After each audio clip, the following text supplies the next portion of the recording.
কিরে তুই থাকস কই? আমার আব্বুর লগে। তোর আব্বু থাকে কই? আমার আম্মুর লগে। তোর আম্মু থাকে কই? আমার আব্বুর লগে। তোর আব্বু আর তোর আম্মু দুইজনে থাকে কই? তারা একসাথে থাকে। ডিপ্রেশন। ভাই আমারে কিডন্যাপ করে আপনার লাভ নাই, কেন লাভ নাই কেন?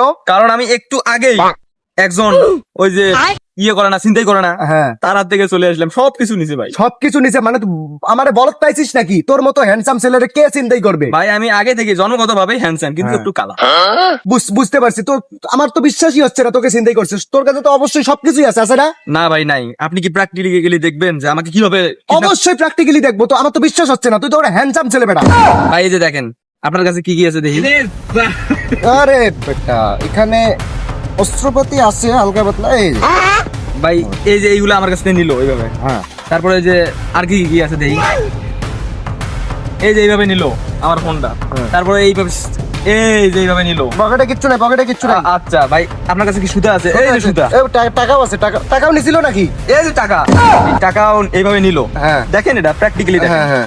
তারপরে এই যে আপনি আমাকে বন্দুকটা মানে আমার বন্দুকটা এইভাবে নিল। হ্যাঁ। আমি কিন্তু একজন ভালো ছেলে হলেও বন্দুক নিয়ে বেড়াই। হ্যাঁ। তারপরে এই যে আমার হাতটা এইভাবে ধরলো, হ্যাঁ বুঝছেন ভাই? হ্যাঁ। ধরার পর হ্যাঁ। আমি যখন বললাম যে, চাচা থামেন, হ্যাঁ। তখন ও এইভাবে দৌড় দিল। মাতারি গো ভাই। ও বলো, এইভাবে দৌড়েছিল কিন্তু ও কিচ্ছু বলতে পারে নাই। ওই मतलब वो अलग ही लेवल का बंदा था। কই গেলি?